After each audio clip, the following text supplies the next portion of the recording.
प्रारब्ध हो, प्रारब्ध साथ दे, दूसरी धन प्राप्ति की इच्छा हो, तीसरी धन प्राप्ति के लिए श्रम परिश्रम उपाय किया जाए, और चौथा उपयुक्त समय आएगा तो धन की प्राप्ति होगी।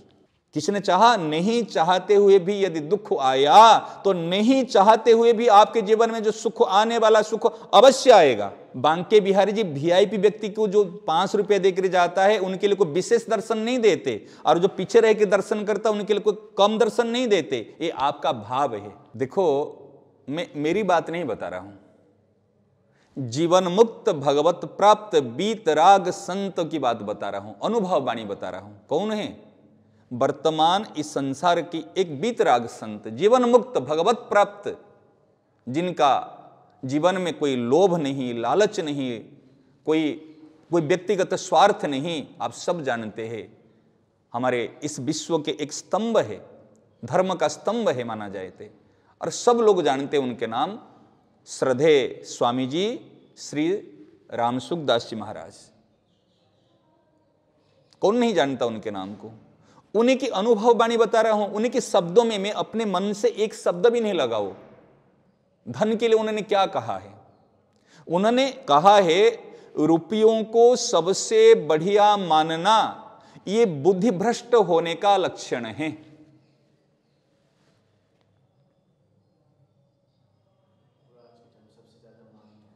अब विचार करो, रुपये को काम लो मना नहीं है। महाराज जी ने कहा, अगर आपको हम करोड़ रुपया दे देंगे, रुपयों के पहाड़ में आपको बैठा देंगे, भोजन नहीं देंगे, पानी नहीं देंगे, चलेगा? दवाई नहीं देंगे, परंतु किसी को उम्र भर भी रुपया मत दिखाओ, समय पर भोजन मिल जाए, पानी मिल जाए, दवाई मिल जाए, वस्त्र मिल जाए, निवास स्थान मिल जाए, क्या मर जाएगा? रुपया कमाना दोष नहीं है, रुपया रखना दोष नहीं है, परंतु रुपये को बढ़िया मानना, रुपये के बिना काम नहीं चलेगा, रुपया सबसे बड़ी चीज है। अरे भैया, महाराज जी ने कहा है, स्वामी जी महाराज जी ने, टट्टी पिसाब भी प्रत्यक्ष किसी का काम आता है। एक मनुष्य की टट्टी, वो भी स्वर खा के उनका पेट भरता है, कुत्ता भी खा लेता है, परंतु रुपया प्रत्यक्ष में किसका काम आता बताओ? भोजन में काम आएगा? अभी भूख लग रही है, हमारे पास कुछ नहीं, रुपया पड़ा है, क्या पेट भर जाएगा? क्या प्यास बुझ जाएगी? क्या ठंडी लगती है तो रुपया को ओढ़ लोगे? रुपया किसको?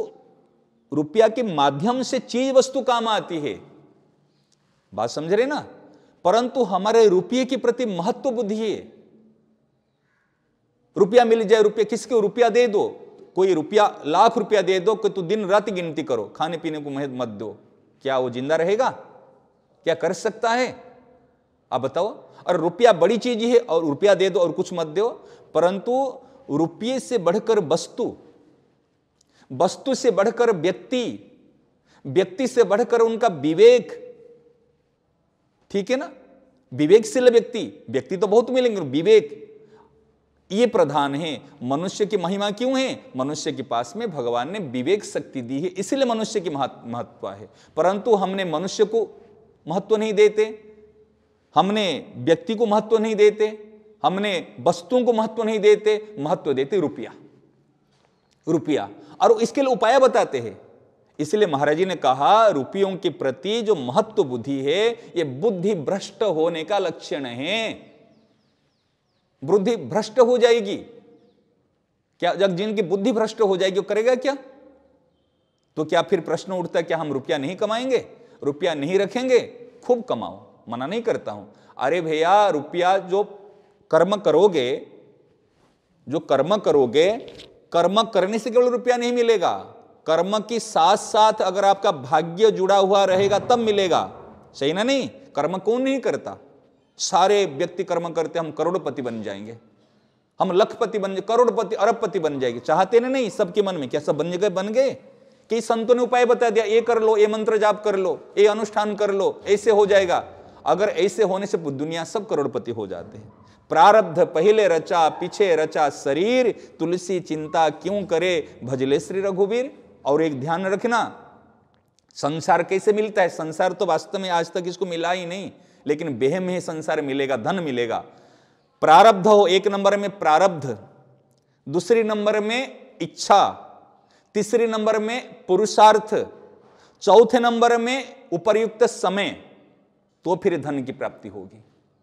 ध्यान दो, प्रारब्ध हो, प्रारब्ध साथ दे, दूसरी धन प्राप्ति की इच्छा हो, तीसरी धन प्राप्ति के लिए श्रम परिश्रम उपाय किया जाए, और चौथा उपयुक्त समय आएगा तो धन की प्राप्ति होगी। परंतु भगवत प्राप्ति के लिए आपको प्रारब्ध की जरूरत नहीं है, परिश्रम की जरूरत नहीं है, समय की जरूरत नहीं है, केवल तीव्र इच्छा से भगवान मिल जाएंगे। समझ में आए ना? अगर केवल तीव्र उत्कंठ अभिलाषा से भगवान मिलेंगे, ये बढ़िया है, या जिनके लिए प्रारब्ध चाहिए, इच्छा भी चाहिए, पुरुषार्थ भी चाहिए, और उपयुक्त समय चाहिए, और धन मिले, वो इच्छा अच्छा है। अच्छा, एक धन मिला और एक भगवान मिले, क्या धन सदैव टिकेगा? धन टिकेगा क्या? जो मिलेगा कभी टिकेगा नहीं, और भगवान मिलेंगे तो कभी बिछुड़ेंगे नहीं। अगर भगवान मिल गए तो क्या बाकी रहा? और धन मिल गया तो बताओ, क्या सब कुछ पूरा हो गया? धन मिलने के बाद अंधे हो जाओगे। जब लक्ष्मी आती है ना, उल्लू के पर बैठ के आती है। जो भगवान को छोड़कर धन चाहता है, वो उल्लू की पर लक्ष्मी आती है, और वो जब आती है ना तो छाती में एक लात लगाती है, जैसे व्यक्ति का सर ऐसे गर्दन हो जाता, वो किसको पहचानता नहीं। धन आने के बाद में उनकी स्वभाव, उनका व्यवहार, उनकी चाल, उनका रंग ढंग चेंज हो जाता है। देखे होंगे आप, ऐसे छाती में लात लगाती हूं, बस मैं करोड़पति हूं। अरे करोड़पति अगर बने हो तो आपका करोड़ के रुपये के कारण करोड़पति जब बने हो, जब करोड़ रुपया नहीं रहेगा तो करोड़ रुपया आपका मूल्य को बढ़ाया ना, आपके मूल्य को घटाया। जो आप भगवान का अंश हो, आप वास्तव में राजा का बेटा हो, लेकिन आप मानते हो जब मैं भिखारी हूं। थोड़े धन को लेकर मान ले करोड़पति, ये मूल्य घटाए। और लक्ष्मी जब जाएगी, चंचला है, टिकेगी तो नहीं, जरूर जाएगी, और जाएगी तो एक गर्दन पीछे से एक लात लगाती है, जैसे नींव हो जाते हैं, झुक जाते हैं। समझ रहे ना? इसलिए धन मिलने से व्यक्ति के वास्तव में सब कुछ मिला नहीं है। अरे धन के लिए प्रयास क्यों करे? दुख के लिए किसने प्रयास किया क्या? ये मुझे दुख मिले, बताओ ना। यदि दुख के लिए किसने प्रयास नहीं किया, उनको दुख मिला। जो सुख मिलने वाला है वो सुख अवश्य मिलेगा, कोई रोक नहीं सकता। बताओ ना। यदि दुख के लिए किसने नहीं किया, मुझे बुखार आ जाए, मेरी तबीयत खराब हो जाए, मेरा अपमान हो जाए, किसने चाहा? नहीं चाहते हुए भी यदि दुख आया, तो नहीं चाहते हुए भी आपके जीवन में जो सुख आने वाला सुख अवश्य आएगा। नहीं आएगा क्या? झक मार के आएगा। सुख के लिए प्रयास करने की जरूरत नहीं है। वास्तव में परम सुख के लिए, भगवान के लिए प्रयास करो। मनुष्य शरीर मिला ये भोग संग्रह को इकट्ठी करने के लिए नहीं है। ये कुत्ते बिल्ली और कहते हैं ना, और सारी कुछ भी ये सामग्री मिल जाती है। आप देखोगे ना, कई घर में कुत्ते रहते, बड़े डनलप बेड में सोते हैं, डाइनिंग टेबल में बैठ कर खाते हैं। उन्होंने क्या किया था? उन्होंने कौन सा श्रम किया था? और कई कुत्ते रास्ता भी घूमते रहते हैं। अरे उनका प्रारब्ध है, उनको मिलेगा। जब प्रारब्ध में जंगल पे चले जाओ, कहीं पे चले जाओ, जो मिलने वाला धन, मिलने वाला सुख अवश्य मिलेगा। इसलिए बुद्धिमानों को सुख के लिए प्रयत्न नहीं करना चाहिए, धन के लिए प्रयत्न नहीं करना चाहिए। उनको अगर पुरुषार्थ करना है, प्रयत्न करना है, केवल भगवत प्राप्ति के लिए प्रयत्न करना चाहिए, चिर उत्तम सुख को प्राप्त करने के लिए प्रयत्न करना चाहिए। परंतु हम ऐसे ही हैं, हम चाहते सुख मिल जाए, धन मिल जाए, प्रतिष्ठा हो जाए। क्या टिकेगी? क्या रहेगी?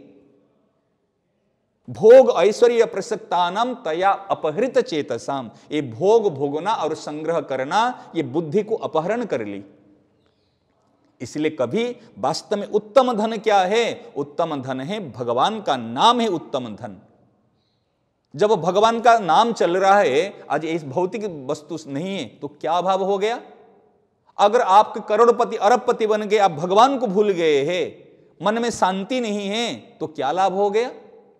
अब विचार करो ना। अब धनी व्यक्ति को देखो, कोई शांति में है क्या? कोई सुख में है क्या? अभाव अभाव। वास्तव में धन मिलने से दरिद्रता नहीं मिटती है, धन की इच्छा मिटने से दरिद्रता मिटती है। सूत्र बता रहा हूं, धन मिलने से दरिद्रता बढ़ती है। आज ही आपको, पहले क्या था, आप अपनी बात बताओ, पहले साइकिल में काम चलाए, सही ना? नहीं, फिर बाद में सोचा अरे साइकिल छोड़ के एक बाइक ले लूं, फिर बाइक लिए, फिर बाद में 4 व्हीलर लिए, फिर लगता है भाई ये गाड़ी नहीं और एक गाड़ी ले लूं बढ़िया से, और एक मकान बना दूं, तो दरिद्रता बढ़ी ना दरिद्रता घटी? जब इच्छाएं बढ़ती है तब दरिद्रता आती। सबसे बड़ा दरिद्र कौन हो? जिनकी जितनी इच्छाएं ज्यादा है वो इतने बड़ा दरिद्र है, जिनका इच्छा नहीं है वो दरिद्र नहीं है। धनी कौन है? जिनकी इच्छाएं नहीं है, जो मालामाल तृप्त रहता है, संतोष है सबसे बड़ा धन। इसलिए सबसे मेरा निवेदन है, अगर धन प्राप्त करना चाहते हो, धनी बनना चाहते हो, तो संतोष रूपी धन को प्राप्त करो, जो कभी अभाव में नहीं आएगा, कभी घटेगा नहीं। अगर ऐसे धन मिल जाएगा तो ये दरिद्रता बढ़ती है। परंतु समाज आज हमारे कहने वाले सबको धकेल रहे, बिल्कुल जाओ नरक में, हम भी पड़े हैं, तुम भी नरक में जाओ, तुम भी गड्ढे में जाओ, तुम भी इसमें दुख पाओ। अरे भाई क्यों भैया, सही मार्ग बताओ, सही दिशा दिखाओ, वो समझ नहीं पाता। इसलिए उत्तम धन है भगवान का नाम, धन है संतोष है, धन है। ये दरिद्रता के पीछे मत भागना, दरिद्रता कभी मिटेगी नहीं। महाराज जी, जैसे कि आज की जो मुद्रा है, इसके माध्यम से पूरा जीविका चल रही है। आज के माध्यम से अगर बांके बिहारी के जाते हैं तो भी वहाँ प्रसाद पैसों से आता है। और बांके बिहारी जी का लाइन भी लगाते हैं, वहाँ 500 के रुपए देंगे तो नजदीक लाइन लगती है। हर जगह जाता हूँ, कहीं आश्रम में जाते हैं तो वहाँ पे भी डोनेशन के नाम से पैसा मांगा जाता है। हर जगह, कोई भी जगह जाए तो पैसा, आज के टाइम में पूरा सब कुछ तो नहीं कर सकता, लेकिन आज के टाइम में बहुत कुछ पैसों की जरूरत है। अच्छा विचार करो, अगर बांके बिहारी का दर्शन आप VIP दर्शन 500 रुपये की दर्शन करोगे, क्या बिहारी जी, बांके बिहारी जी का उसमें कोई विलक्षण दर्शन हो जाएगा? अगर पीछे से रह के आप दर्शन करोगे तो क्या दर्शन में कुछ कमी आ जाएगी? बांके बिहारी जी VIP व्यक्ति को जो 5 रुपये देकर जाता है, उनके लिए कोई विशेष दर्शन नहीं देते, और जो पीछे रह के दर्शन करता है उनके लिए कोई कम दर्शन नहीं देते। ये आपका भाव है, ठीक है ना? यदि आप पीछे से रह के भी बांके बिहारी जी को पुकार करोगे, बढ़िया से भी प्रार्थना करोगे, तो आपकी प्रार्थना उनके कान तक पहुंचेगी, ठीक है ना? और किसी आश्रम में जाते हो, डोनेशन देते हो, ठीक है ना? आप डोनेशन किस लिए देते? मेरी ख्याति हो जाएगा, मेरे को लोग जानेंगे, मेरी प्रसिद्धि होगी, भाई के दान दाता है कोई है, इसलिए डोनेशन देते हैं। आप लोग रुपया कमाना, रुपया को खर्च करना मना नहीं, रुपया कमाना सहज है, रुपया को सदुपयोग करना बड़ा कठिन काम है। बात समझ रहे ना? रुपया को क्या क्या काम लेते आप? सुख सुविधा के लिए, आराम के लिए, अपने। अरे आपके पास जो चीज आवश्यकता से ज्यादा है वो दूसरे की चीज है, आपकी चीज नहीं है। दूसरे की सेवा में लगाओ, परंतु दूसरे की सेवा में हम कब लगाते हैं? जहां पर हमारा प्रतिष्ठा होती है, जहां पर हमारा नाम होता है, जहां पर हमारा सम्मान होता है, हम वहीं लगाते हैं। सेवा होनी चाहिए गुप्त, पता नहीं चले। भगवान ने जो हमको पाला पोसा बड़ा किया, कभी अपना प्रकट किया क्या? मां के पेट भी भगवान ने हमकी रक्षा की, हमको दूध पिलाया, दांत नहीं था तो हमको भगवान ने कभी अपना नाम रखा? आज नाम के लिए, प्रतिष्ठा के लिए, आराम के लिए हम करते, तो उनके लिए जरूरत है। जो वास्तव में भगवान को चाहता है, जो वास्तव में शांति चाहता है, जो वास्तव में जीवन जीना चाहता है, उनके लिए भगवान ने जैसे जितने दिए इतनी की आवश्यकता। कोई करोड़पति करोड़ रुपया देता है, और कोई एक व्यक्ति माने कोई 100 रुपया कमाता है और उन्होंने 1 रुपया जाके बिहारी जी में चढ़ाता है कि 1 रुपया का दान देता है। तो करोड़पति की करोड़ रुपया अपेक्षा उन्होंने 100 रुपया व्यक्ति कमाने वाला व्यक्ति की 1 रुपया बढ़ा है। पता है? क्योंकि जिनके जो करोड़पति है, करोड़ कमाता है, उन्होंने क्या करोड़ रुपया दे सकता है? आप जो कभी भिखारी को देखते हैं, करोड़पति है, क्या उन्होंने कभी 1000 रुपया ऐसे कि 2000 रुपया ऐसे को भिखारी को दे दिया? बताओ ना। वो पुरानी नोट ढूंढेगा, 10 रुपया कहीं मिलेगा तो उसको लेकर मैं दूंगा। सोचो, आप इसको गहराई से इसको बात करो। तो एक बार सेठ जी ने, जो गीता हवन बन रहा था उस समय कहा था, एक माने गोपी बाई थी, एक बाई थी गोपी बाई, उन्होंने जो ये कहते ना सिलाई करके उन्होंने कुछ पैसा इकट्ठी ये की थी, माने कुछ पैसे थे उनके पास, 1 रुपया था उस समय में, और किसी ने लाख रुपया दिया था। तो सेठ जी ने कहा, सेठ जी माने श्री जयदयाल जी गोविंद का, जो गीता प्रेस के संस्थापक है, संरक्षक है, फाउंडर है, उन्होंने कहा ये करोड़पति के लाख रुपया से बढ़कर इनकी 1 रुपया ज्यादा है, क्योंकि इनके पास जितना था उन्होंने सर पूरा को पूरा दे दिया। क्या करोड़पति जो दानदाता है उनके पास जितना था पूरे को पूरे दे देता है? कौन कितना दिया ये बड़ी बात नहीं, कौन कौन से कितने भाव से और उस चीज को देता है ये बड़ी बात है। कोई रुपया से सेवा नहीं होती है, सेवा होती है भाव से। रुपया तो बहुमतों के पास में है, अगर भाव नहीं है तो काम नहीं आता है। वर्तमान इसे बुद्धि मारी गई सबकी, वो कहते रुपये के बिना कुछ नहीं होगा, रुपया के बिना काम नहीं चलेगा। अभी रुपया तो आपके पास में है, लेकिन प्राण सांस आपके पास में है क्या? क्या रुपया से आप सांस को खरीद कर सकते हैं? और रुपया सब कुछ हुए तो फिर कोरोना में इतना मर गए क्यों? आप बताओ ना, क्यों चले गए? क्या विदेश में उनके पास रुपया नहीं था? क्या ज्ञान नहीं था? क्या शिक्षाएं नहीं थी? क्या पद प्रतिष्ठा नहीं थे? परंतु श्वास नहीं थी। वर्तमान समय में ज्ञान होना नहीं, लोग सिलेंडर पाने के लिए ढूंढ रहे थे, कहीं हमको एक ऑक्सीजन लेने को मिल जाए। कहां गए आपके रुपया? रुपया तो बहुत खर्च किए लोगों ने। अरे रुपया से सब कुछ नहीं होता, ये बुद्धि से इस चीज को निकालो पहले, तब शांति मिलेगी। हमारे कहते ना, अंधा राजा और अंधी प्रजा, और लगे हुए इसमें रुपया से हम सुख मिल जाएगा, रुपया से शांति मिल जाएगी, रुपया से सब कुछ कर लेंगे। कैसे कर लोगे आप? ये दरिद्रता बढ़ती जाती है। इसका अर्थ नहीं जो रुपया के काम मत, रुपया काम एक कहते ना वस्तु काम आती है, रुपया उसी वस्तु को लेन देने में काम। पहले जमाने में अब देखो, पहले रुपया की कितना चलता था। पहले किसके पास में कहते ना अनाज है, वो अनाज दे दिया, वो साग सब्जी ले लिया, वो साग सब्जी देगी दूसरी चीज ले लिए। पहले गांव में चीज थी ना, नहीं पहले रुपये कम थे लेकिन आराम से लोग जीते थे। अभी तो हमारे इच्छाएं बढ़ती गई, जब इच्छाएं बढ़ती गई तो सारी चीज वैसे हुई। तो इसलिए ध्यान रखना चाहिए इस चीज को। हमारे जो धन है, धन खराब नहीं है, धन की जो इच्छाएं हैं, धन की जो कामनाएं हैं, और जो इच्छाएं बढ़ती है तो इसके लिए अन्य गलत तरीके से उपार्जन करते हैं। जब आवश्यकता हमारे डिमांड बढ़ाते हैं, कामनाएं बढ़ती है, अरे भाई चोरी करेंगे कि धोखा देंगे कि फिर आज बेईमानी करेंगे, पेट नहीं भरता। आज आप सच्ची बात बताओ, पहले घर का मर्द कमाता था, औरत कमाती नहीं थी। एक व्यक्ति कमाता था, बेलदारी करके भी 300 रुपया, अभी 3 हो गया 400 रुपया। ये बेलदारी करके भी हमने ला के अपने 8-8, 7-7 बाल बच्चों को पालन कर लेता था। अभी पत्नी भी कमा रहे, पति भी कमा रहे, बेटी भी कमा रहे, बेटा भी कमा रहे, किसका पेट नहीं भर रहा है? सही ना गलत? क्यों पेट नहीं भर रहा? भाई रुपया तो आपके पास खूब है। अरे रुपया से पेट नहीं भरता, संतोष से। संतोष उनके पास थी, एक कमाता था, सब खाते थे, सब चलता था। आज के पास रुपया ज्यादा है लेकिन शांति नहीं है, प्रेम नहीं है, सहानुभूति नहीं है। आज आवश्यकता से ज्यादा हम दुरुपयोग करते हैं, और प्रकृति की जितनी चीज को आप अपने पर लगाओगे वो दुरुपयोग। देखो यही रसगुल्ला है, अगर खा लोगे वो मलमूत्र बनकर निकल जाएगा, और वो रसगुल्ले को, वही खाद्य सामग्री को दूसरे को दे दोगे तो सेवा हो जाएगी। सही ना? नहीं, जो प्रकृति की जितनी चीज को आप अपने पर लगाओगे वो दूषित हो जाती है, और प्रकृति की जितनी चीज को आप दूसरे पर लगाते हो वो विशुद्ध हो जाती है, पवित्र हो जाती है। इसलिए दूसरे को देने से पवित्रता आती है, और अपने पर लगाने से अशुद्धि आ जाती है। इस चीज को ध्यान रखें। जीवन जीने का तरीका सीखे, भेड़ चाल मत चलिए, उसमें लाभ कुछ नहीं मिलेगा। जैसे कोल्हू का बेल है ना, घूमता रहता खूब, लेकिन वहीं के वहीं खड़ा है। आप कहेंगे इतने साधुओं के संग के, इतने सत्संग के, इतने संतों का दर्शन के, हम तो कुछ मिला ही नहीं, कुछ हुआ ही नहीं। क्यों भैया? कैसे हो जाएगा? भूख लग रही है पेट में, और हम पीठ में बोरी भर भर के अनाज लेके जा रहे हैं। अगर एक कोर भी नहीं खा रहे, क्या भूख मिट जाएगी? क्या ताकत आ जाएगी?